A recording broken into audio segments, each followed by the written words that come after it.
Evo, Žan, na zanimivem ambientu smo se srečali, kjer je vse v znamenju hitrosti. Pa me zanima, je tebi hitrost nekaj takega, kar je prirojeno, privlačno, ne to glopo.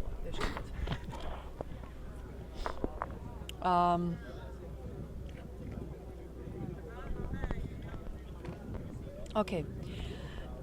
Kakšna je razlika, Žan, med recimo hitrostjo avtomobila, ki si ga preizkusil na letališču v Portorož, ali pa med vsemi tistimi adrenalinskimi preizkušnjami, ki jih imaš vsakič, ko se ukvarjaš s svojim športom? Ja, v bistvu so neke podobnosti, je pa res, da mogoče sem šel danes z avtom malo hitrejše, kakor grem na smučeh. Pa ja, tudi to je nekaj novega za mene, še nikoli v bistvu nisem se vozil v toliko močnih avtih, toliko hitrih avtih in sigurno je bila res ena izjemna izkušnja. Ampak a je za tvojo generacijo še vedno prestižno ali pa privlačno, da nekdo se vozi hitro, da ima drag avto? A je to še vedno nek statusni simbol ali je ta zgodba že mogoče malce odrinjena in dajete drugim stvarim prednost? Ja, sigurno marsikdo da veliko tudi na avtomobile, pa na to, da v družbi oziroma v javnosti izgleda čim boljše.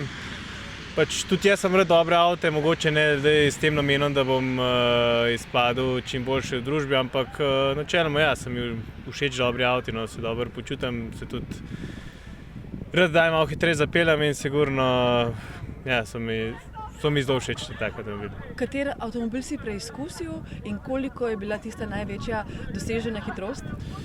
Preizkusil sem BMW M4, mislim pa, da sem šel okoli 200, ne vem pa točno, ker nisem imel niti časa točno pogledati na števce. Tesla je v sodobnem času pravzaprav številka ena, ne samo zato, ker se ukvarja samo z elektriko, ampak zato, ker ima neverjetne pospeške. Je tudi zate Tesla recimo nek presežek, nek ideal, kateremu bi lahko na vseh panogah, tudi recimo v smučariji, pravzaprav stremeli? Ja, Tesla je izjemen avto, se tudi peljal zraven v sovoznikovem sedežu, ima res izjemne pospeške. Tako da, sigurno izjemen avto, ampak še vedno, če bi se pa odločil, bi mogoče raje vzel kakšnega BMW M4, mi bi zelo všeč.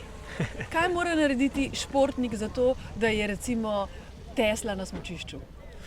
Ja, v bistvu moraš delati vso življenje, biti predan temu športu in trdo delati, moraš pa tudi seveda znati pravilno in delati in se zabavati, najti en kompromis, da lahko to dobro in dolgo pelješ v življenju. Pa verjetno je treba biti ambiciozen in imeti neke, bi rekla, povzdignjene ali smele cilje. Kakšen cilj v letošnji sezoni imaš ti?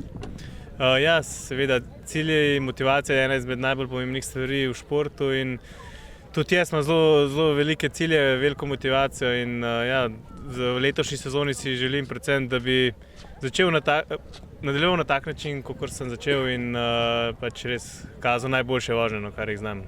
Žan, hvala lepa in uspešno v letošnji sezoni. Ja, hvala.